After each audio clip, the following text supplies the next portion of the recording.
To make unlimited Telegram accounts, the first thing is you need to go to your Telegram app or Telegram account and then click the menu on the upper left.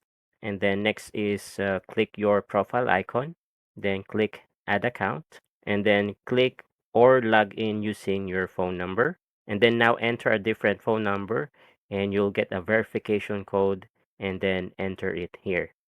And that's it. Now you can easily switch between accounts right from your Telegram menu.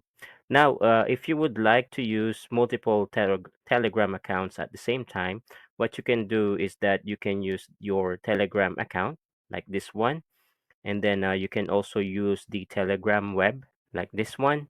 So by using the Telegram web, you can log in using a different account. Let's say your first account on your Telegram app and then second account on your Telegram web, which you can also do to a different uh, web browser or incognito to log into another, let's say your third Telegram account. And this way you can use multiple Telegram accounts at the same time. All right, now you know how to make unlimited Telegram accounts and watch this playlist if you ever get stuck setting this up.